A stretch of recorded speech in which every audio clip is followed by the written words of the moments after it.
Okay, so I'm just like everyone else, the opening act for Rabbi Pinchas to take us in the realm of Sod. But just to share a few ideas, it's Moshe Rabbeinu's yard site and it's his birth. So from that perspective, we have to back off a little bit and say, wait, maybe what's going on right now on the 7th of Adar is maybe greater than Moshe Rabbeinu. Because, all right, come on. Continue. We're gonna pause until she goes. Okay. So, like we're saying, Moshe Rabbeinu's yard site and his birthday are today. So sometimes when people think about Jewish holidays or significant events in Jewish history, the secular world, the non-Jewish world, they're talking about events that happened, right? They talk about events, 4th of July, Thanksgiving, these types of things. They're events that happen. But in Yiddishkeit, what we're talking about is there is a specific alignment in all the galaxies, all the universes, all the planets. And on this particular day, Hashem says that this is a perfect day for this particular light to be revealed in our world. So we're talking about a light that's revealed on the 7th of Adar, a specific light. So how do we understand this specific light? Through the life of Moshe Rabbeinu. Not just Moshe Rabbeinu's birth as a beginning, but also the completion of his life. And we think about what Moshe Rabbeinu did in his life, not just as an aspect of a great leader for sure, but as an expression of this unique light that Hashem brought into the world on the 7th of Adar and took from this world on the 7th of Adar. Yeah? Mm-hmm. And so, when we think about it, we get into this derek of Moshe Rabbeinu, you have to think about, we talk about leadership, because Moshe was given this responsibility of leadership, of taking Bnei Israel out, and Zohar Moshe, eloquently, expressed the different avodas that Moshe did to be a leader. But you think about the challenge of Moshe Rabbeinu's leadership. The last great leader for Bnei Israel was Yosef HaSadik. So you have to look at the difference between Yosef HaSadik and Moshe Rabbeinu. One person is holding by almost being perfect, like Yuri. And then you had another person who had to reveal that inner perfection, like Zohar. Right? I love you too. Moshe. Yeah, Zohar Moshe. Moshe Shlomo Zohar. Yeah, Shlomo Zohar. And his birthday is the 9th of Tet Adar. So this is all his makom. And so, yeah. Okay. Wow. And so the point is just saying, what was the challenge for the people of that generation to follow the leadership of Moshe coming from Yosef HaSadik? And I think Zakaria was saying earlier that, he was reading or learning or watching something that was talking about the different successions of leadership that have come into Bnei Israel, and how Shaul didn't fit a mold, and David HaMelech didn't fit a mold, and Rabbi Akiva didn't fit a mold, and a lot of the uncles, all these different people did not fit a specific mold that was created in terms of leadership, where you could just say like, oh, you know what? That's a leader. That's the person I'm going to follow. This is the person that, I've been reading about, and now it's inside of my face.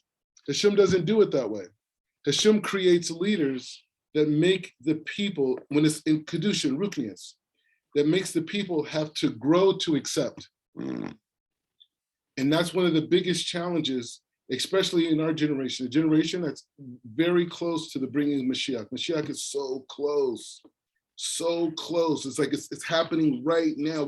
It's happening right now to the point we can't even believe that we're here right now, because people have been talking about this for thousands of years. And right now it's happening, and we looking at it and we're like, whoa, I gotta change, I gotta grow, I gotta become the best version of myself right now. No, let it another 1,000 years. I just wanna live, it's okay, it's too much pressure. Right now. No, Mashiach is happening right now. We're in the Kotel. We're in the old city. We're here right now. We're bringing down the Torah of Sod with Cham on the wall. It's happening right now. So it's either we're going to go all the way, or it's just like, oh, you know what? Next generation, my grandkids, this whole thing. You know what? Those are the people who stayed in Mitzrayim. They didn't want to believe that right now is the specific time. So the challenge is, how do I reconcile the new type of leaders that are going to emerge at this time? Because they're not going to look like the people that came before. They're not going to dress the same. They're not going to talk the same. They're not going to have the same attitude. We can't use the same pendulums of success that we saw in people before then. We can't do that. We have to do, it's a completely new avoda. Because if it was that simple, there would be no removal of the bread of shame. Because we have to let go of our ego, what we think things should be and how things should look like, and say, you know what? This is what God has put in front of me right now. Hamotzi lechem mim aretz. Here, right now. This is what's coming out right now. So the ego that Moshe Rabbeinu did not have, the humility that he did have, allowed him to accept his leadership. But more than that, it allowed the people to eventually get to the point where they accepted his leadership, because he was a leader they never saw before. He was a guy who could barely talk. He was a guy who did not grow up with them. He's a guy who wasn't from the community. And all of a sudden, this is the guy who's supposed to lead us out of, he has the signs. He has the signs. What about everyone else? So Moshe's yahrzeit, Moshe Rabbeinu's yahrzeit, the idea is to say, what do the leaders of our generation look like? How do they dress? How do they talk? Because someone could see a leader and say, you know what? You're not humble. You're not humble like the other guys. You're not walking around and you don't have your thing down and people come and you push them away. We got a higher level of klipa in this generation. Don't compare me to someone who had less klipa in their generation. This is a whole new situation. And what we have to overcome to get here, if we didn't believe in ourselves the way that we believe in ourselves, we wouldn't be here to begin with. Imagine the level of self-confidence Rabbi Pinchas had to have to be able to go on the journey that he did. It's not natural. It's not natural. He ran for president of a country. Is that something the traditional rabbi does? Absolutely not. So if you're stuck into that type of thinking, you'll be standing right in front of greatness and you'll be blind to the opportunity of being a part of it. You'll tell yourself that it's supposed to be someone else, someone that acts a different way, someone who you think is more humble, someone who you think has more midot. How are you gonna say what got midot? You perfected your midot? So how are you gonna say who has good midot and who doesn't? Oh, well, I read a book by Chofetz Chaim, and so now I know. You don't know. Stay in your place. Stay in your place. Know who you are, because you're not that person, right? And so, in closing, there's a famous political. There's a famous idea what connects to this idea of klal and prat. So Michelle Obama tells this story. So she met Barack Barry, and he asked her out on a date, and she was just like, this guy was weird. He has this African name, the whole thing. His history is weird. She was a lawyer, working at a law firm, the whole thing. So they met each other, and he asked her out on a date. She was like, okay, nothing was going on for me at the time, but she wasn't into it. This guy's weird. She's from Chicago. This guy grew up in Hawaii, lived in Malaysia, whole different thing. He had a biracial, the whole thing, right? Didn't know it's that. He was not black. He was not Chicago black, And I don't want to say it on the camera, but you know what I was thinking. But the point is, she said that the first date that they went on, Barack took her to a meeting for a community that he was working with as an organizer in Chicago. And he gave a presentation, and the presentation was the world as it is and the world as it should be. And that's what I'm connecting to, is the idea of klal and prat. We can live in the world, the Pashtunim, other people from other places, they live in the world as it is. But as we learn, so at our level that we can understand, we live in the world as it should be. And so it's incumbent upon every one of us to visualize a new world, not to live in this world that we've been told and we've been sold, that we see on television, we see in the news, that we see in academic, circles. That world, we have to leave that world behind completely. And we have to visualize a new world where people wake up in the morning and they say, you know what? It doesn't matter if I'm Jewish or not Jewish, there's a Hashem. And I can talk to this Hashem, and everything that I have is from Hashem. And what I thought were challenges, when I thought like the secular world, is really, there's a Hashem.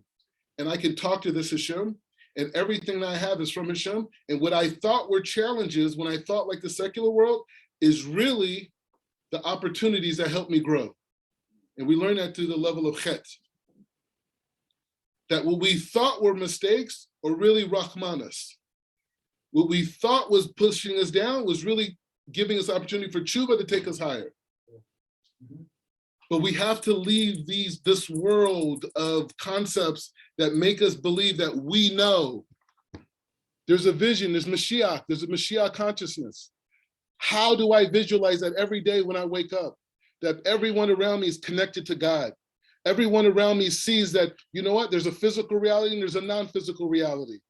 That kid who goes in the store who doesn't even have money, who's starving, he can't steal because he knows that if I take this and I didn't earn it, I'm only getting the physical of this. If I'm doing business and I'm ripping people off, doesn't matter how much money I made.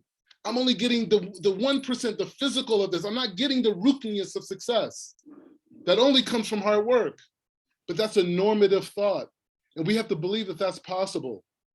If people can believe that, there's a rap artist, there's a trend, there's a new saying that's going on, there's a political movement.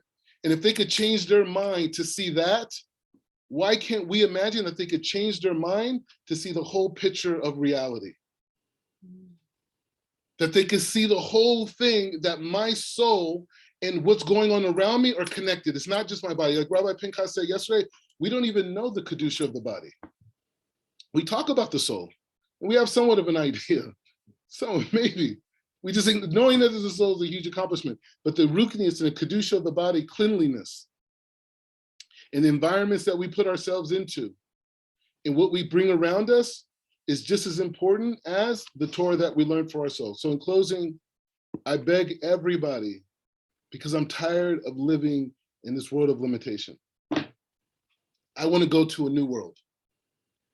And when I talk about going to America and talk about connecting Africa and talking about bringing people to Yiddishkeit and converting them and teaching Torah and giving people tools to be healthy people, that's because I'm sick of this world. There was a famous TV show, Fresh Prince of Bel-Air, right? I think Zachary probably heard me talk about this before. You had Will Smith and you had Carlton. That TV show was all about making Carlton look like he was the nerd. He didn't get it. He couldn't even dance. He's a Black person that can't dance. He don't know how to play basketball. He had no white girls in the suburbs, right? But Will Smith, the guy from the hood, the guy who had it difficult, the guy who had one dad, he's the cool guy. You know why that TV show was so popular? Because once Black people get to a point that the materialism doesn't mean anything to them anymore, that's when there's no more control. So they have to tell you that the guy who's smart and nerdy, who has a 2-parent household, and they're making millions of dollars a year, the dad's a judge, the mom's whatever she was, that whole thing, they're out of touch. Don't be like them. Don't even look at them. The guy from the hood, that's the guy you glorify. But the point is, we're talking about a state of mind. It's not about physicality. 7 kings. And so the point is just to say that all of us, no matter where our background from, we're all holding Bar Carlton.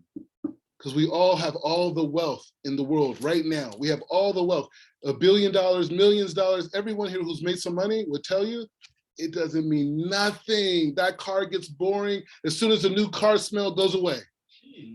The house, me and my wife, we live in the studio. I tell her, put 4 more stories on top of this. You're only in one room at a time. You know what I'm saying? So the point is just saying that we have the true wealth, the true wealth, and we don't need any of their coins. We don't need any of their dollars. We don't need any of their degrees. We don't need their neighborhood. We don't need anything. All we need is just the Torah, Moshe Rabbeinu, Avraham Avinu, HaKadosh Baruch Hu. That's it. That's it. Bravo. Hachimah. Yes, we can.